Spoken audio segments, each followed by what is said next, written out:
Hello Ellen, welcome. Thanks for joining us. Could you tell us a bit more about your photography journey? Hi Chris, thanks for having me. It's when I was younger, I was always on holidays, especially the girl with the camera, and I took a lot of pictures there. And then a few years ago, I decided to do a bit more with it, and I started some evening classes. And now I'm becoming more of a photographer myself, and finding a way to photograph in a lot of different situations instead of only on holidays. What sort of situations are there? Do you have any projects on the go at the moment? There is one project in particular that I'm working on, or I've worked on last year, and I would like to continue. It's a project about queer couples. The project is titled Historians Would Call Them Roommates. And the goal there is to show the intimacy and the safe spaces of couples in the LGBTQ community. And to also give an extra view on not only the extravagance of the community, but also show the intimate parts of it. It's quite intimate, quite private. How do you approach that with subjects? It's not always that easy. It's first thing is finding couples that want to be part of the project.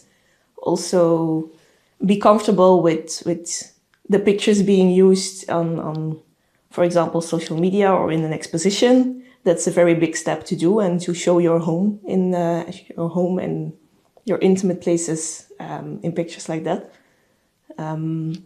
But once people are committed to that, it's actually quite easy, because they have already invited you in their home, and you get to they are proud to show their place as well. Do you think it's important to shine a light on queer communities? Because that is very much a project about a queer community. So do you think it's important, and do you have any plans to do more of that? Yeah, sure. It's at least it has already been very important for myself to have a view and representation of how a queer relationship can be, and to show that it also has this kind of mundane and day-to-day small little happinesses that I want to see those as well.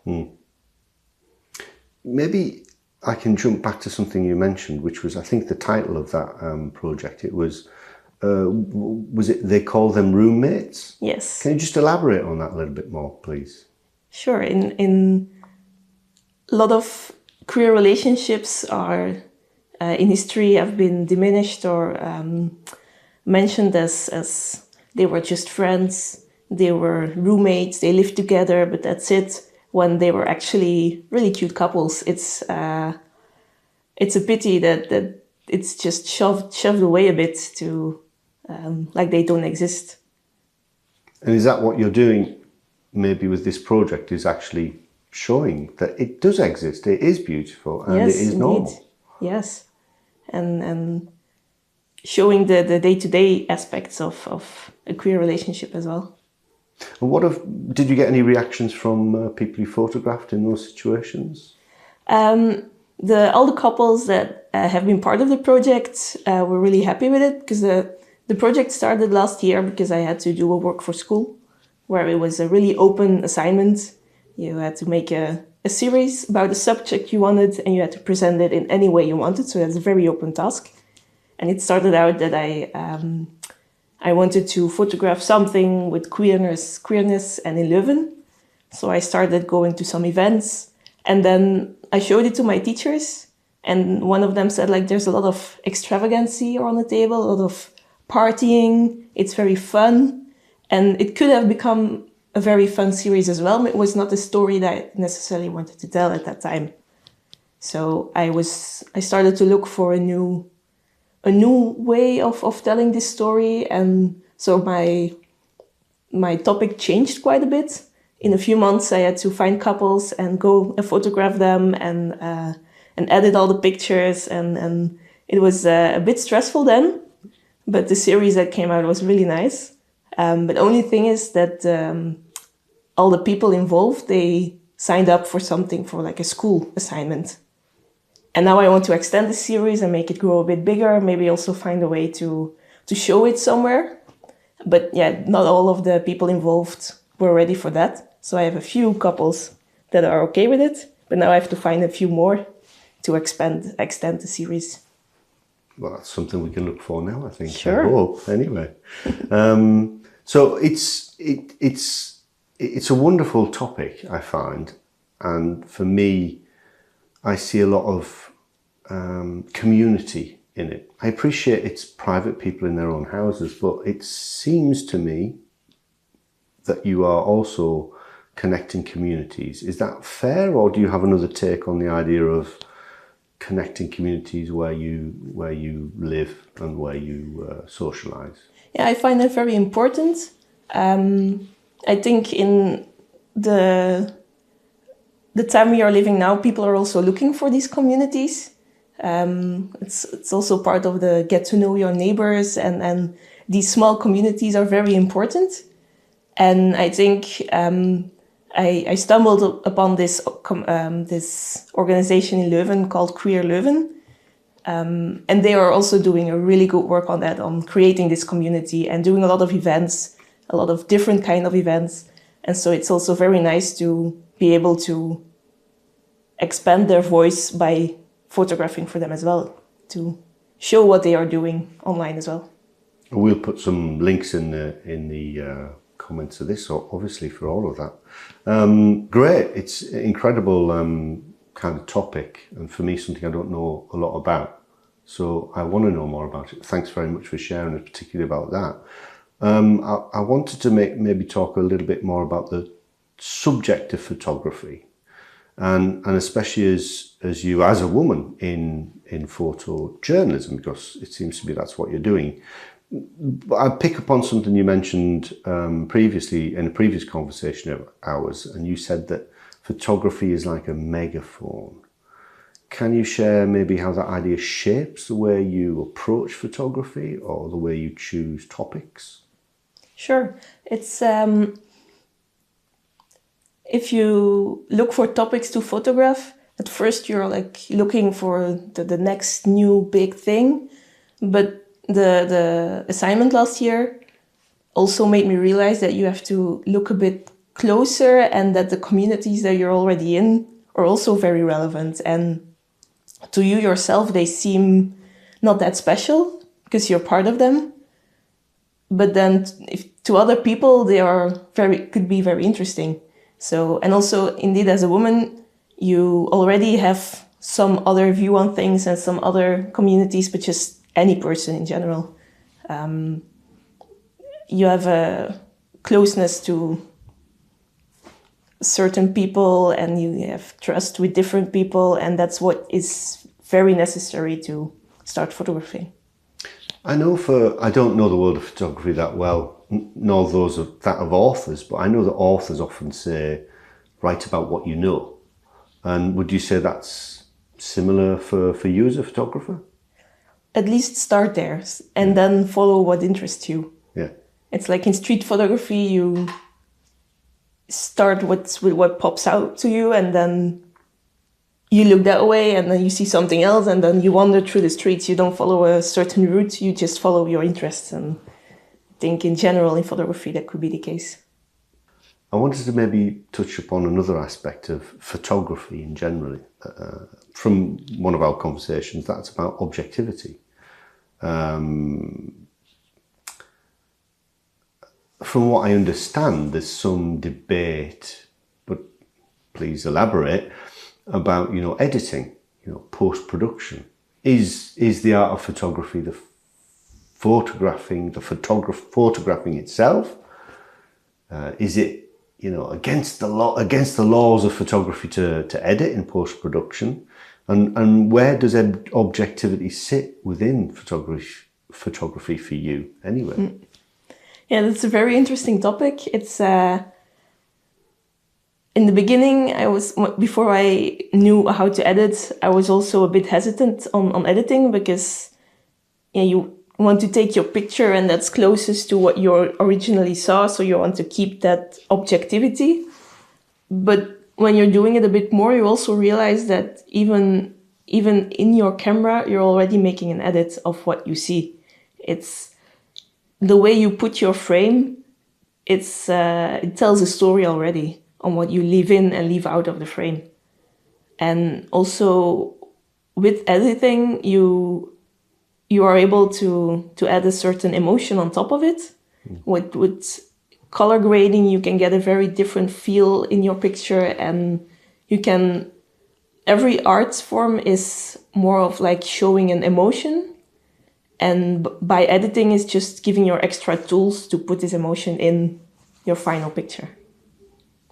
Great, yeah, that's very interesting. Thanks. It made me think then, I don't know why, but do you have any photography heroes that you look up to? Maybe role models, a better term. There are so many.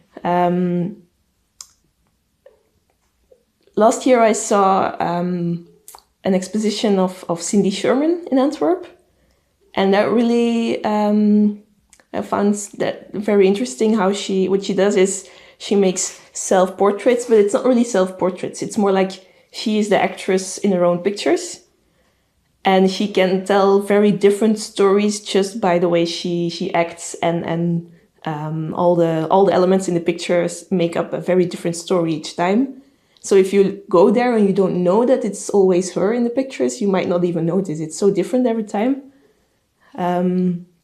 So that was a very interesting one.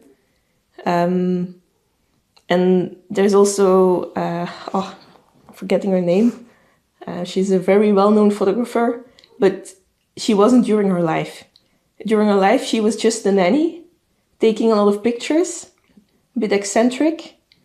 And after she died, all her photographs were found, and she was taking very, very interesting day-to-day activities, and also the kids she was babysitting were a very good excuse to just go around for a walk, seeing a lot of different things. She was a very good street photographer as well, so that's very interesting. Yeah. And what particularly, it's fascinating, and I love the idea that this person was enabled to do street photography by her kind of day job. What resonated with you from the first artist you mentioned, Cindy Sherman? Yeah. The fact that you can tell so many different stories, even from within a studio, or limiting yourself by using only one person in every photograph. You can tell so many different stories. Yeah, it comes back to what you said about photojournalism, stories, communities, a megaphone, telling a story, sending that story out. Yeah, and also as a photographer, you have a very interesting position in there, because there is the model or the subjects in your picture. They tell a story, but it's also always a conversation between you as a photographer telling their story, but also how you see a situation also flavors the picture. In the end, it's a conversation between both the subject and the photographer. Yeah, I think as a non-photographer, we often think, well, it's a photo, it's the camera that does the work. But what you're talking about is the layering of artistic elements that you bring as an artist. And sometimes they even say, like, everyone can take a picture, but the photographer starts to make a picture. You build it up, you have a vision on something, you even by adjusting your camera position a little bit different, you are building up a narrative just within a set of pixels. Fantastic, very interesting actually, and it's a world, as I say, I don't know, so it's great to get your insights. All right, so looking forward, what's in the future for you, and what would be the big dream if you could set something up that is lasting? It's starting a little bit already, because last year I photographed for Queer Leuven, and then this year I did some events of them as well. might as well become their house photographer, which would be very nice. And yeah, I would like to do a lot of events and maybe at some point make an exposition on the roommates project. So yeah, there's a lot of things to explore and find out. I'm also currently doing a lot of event photography, but also like landscape photography. My course this year is on studio work, so there's a lot of different types of photography to be explored. And are there a lot of photography galleries around? I know there's one in Antwerp. Is there one in Leuven? No, there isn't. And I think there is some room to have one. There are a few photographers doing more smaller scale exhibitions. There is also the yearly Photo Twents in September, which was really nice this year as well. Next year is the last year I could participate, so I might do that next year. But there is some room to have a photography museum in Leuven. If I could dream, I would want it somewhere. I also heard some people say that they are pushing for the September as the month of photography in Leuven. Oh. So I want to know what's happening there and how it could continue and what could be my part in it. That would be great. Well, that's fantastic. I look forward to following your journey in photography, but I want to just pose one last question. And maybe it's a deep one. It's about your values. And I've written down here, looking back at your journey, what values guide your work?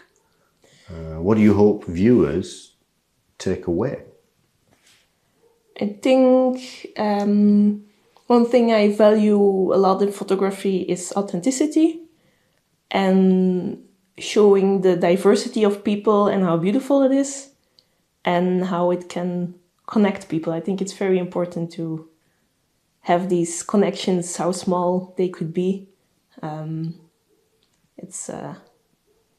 Diversity is so important, and I want to show this.